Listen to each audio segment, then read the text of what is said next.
sehat, perkenalkan nama saya Santi, usia saya 48 tahun. Saat ini saya memasuki remisi yang ketiga dari penyakit kanker rahim atau CAND, endometrium stadium 4A. Dokter memberikan saya pengobatan atau treatment yaitu operasi, kemo, dan radiasi. Jadi semua pengobatan untuk penyakit kanker hanya ada 3 itu, dan dokter sudah memberikan itu kepada saya. Dan saya sangat bersyukur bahwa semua treatment yang diberikan oleh dokter membuat saya sehat kembali.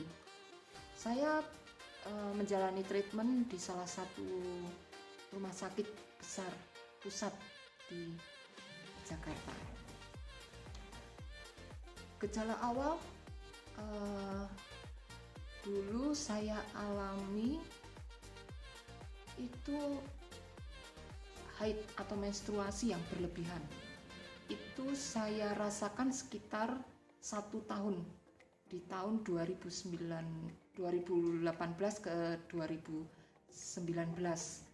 Dan puncaknya di sekitar bulan Juni 2019 saya mengalami pendarahan yang sangat hebat.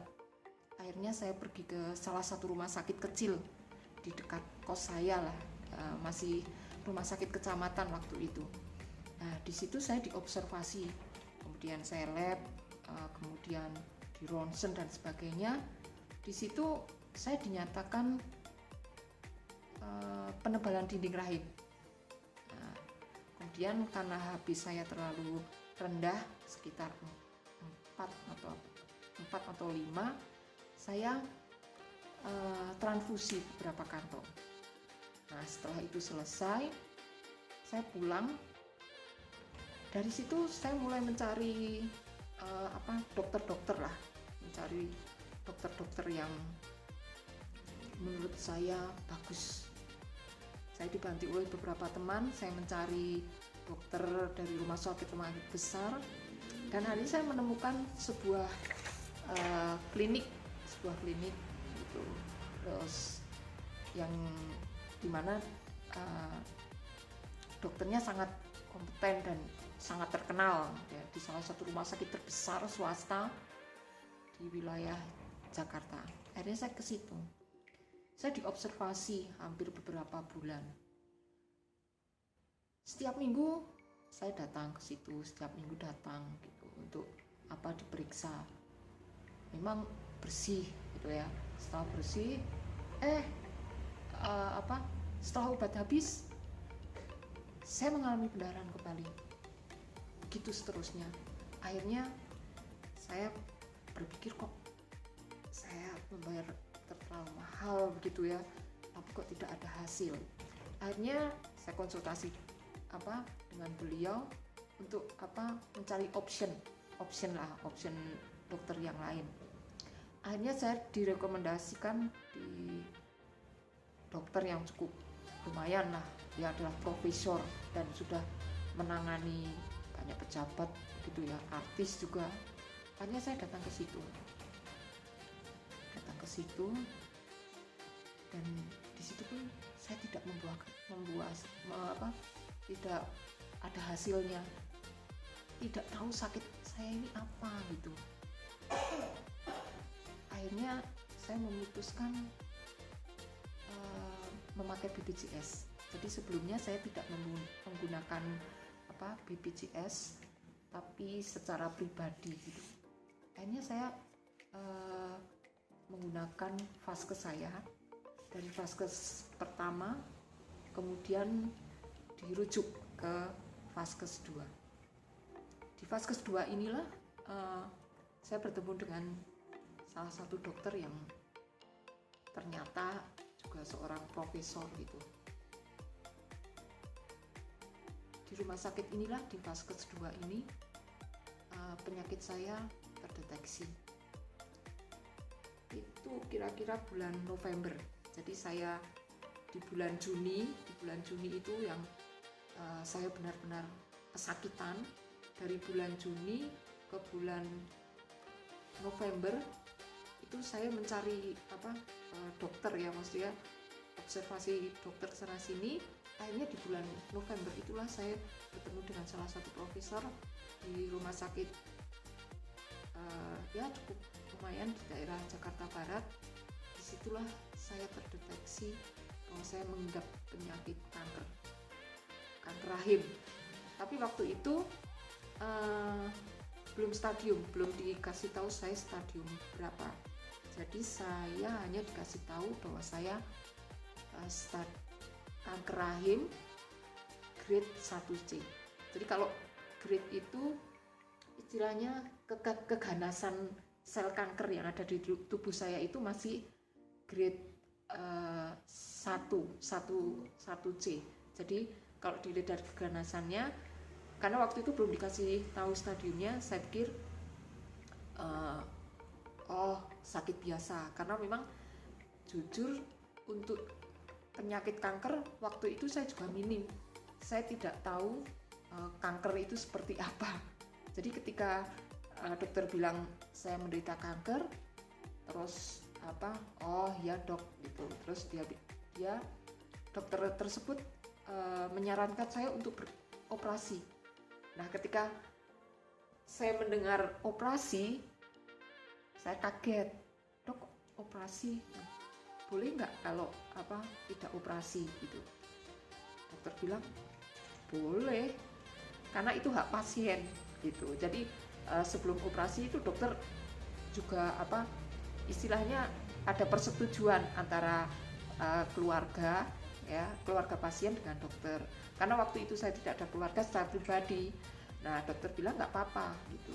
Akhirnya saya dikasih tahu kalau saya operasi seperti ini, kalau tidak seperti ini. Wah, ternyata bahaya juga gitu loh. Akhirnya saya mengambil keputusan oke, operasi gitu. Saya pun nggak tahu itu operasi itu nanti operasi apa gitu. Saya hanya ya udah, karena resikonya waktu itu dokter bilang nyawa gitu. Nah, setelah beberapa hari kemudian baru saya tahu kalau ternyata nanti operasi itu rahim yang diangkat. Wah, saya cukup kaget. Saya kaget sekali gitu. Karena waktu itu jujur saya belum mempunyai anak ya sampai sekarang ya. Tapi waktu itu saya belum mempunyai anak gitu, dan saya juga pengen punya anak gitu ya. Tapi ternyata rahim saya harus diangkat. Kalau nggak diangkat, nyawa saya itu jadi taruhannya. Saya sempat shock ya saudara, teman-teman semua. Saya sempat shock gitu, karena saya perempuan, belum punya anak, kok rahim saya diangkat gitu. Tapi ya sudahlah, mungkin operasi ini jalan satu-satunya saya untuk sehat. Saya masih untuk saya masih bisa hidup lah istilahnya ya, nggak mati gitu. Akhirnya oke, operasi gitu. Nah, sebelum operasi saya melakukan tes dulu MRI gitu ya saudara. Akhirnya dilaksanakanlah MRI. Setelah hasil keluar, ternyata dokter ini bilang, Mbak, sepertinya ini rumah sakit di sini tidak bisa melakukan operasi untuk Mbak gitu. Loh, kenapa dok gitu? Karena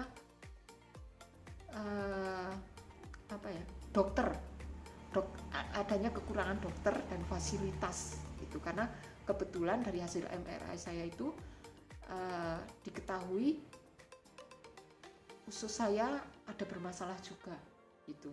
Nah, di rumah sakit yang fase kedua itu tidak ada dokter digestif khusus gitu. Akhirnya saya dirujuk ke rumah sakit yang besar, yang mempunyai fasilitas itu. Nah, akhirnya saya diberi rujukan untuk ke rumah sakit di wilayah Jakarta Pusat.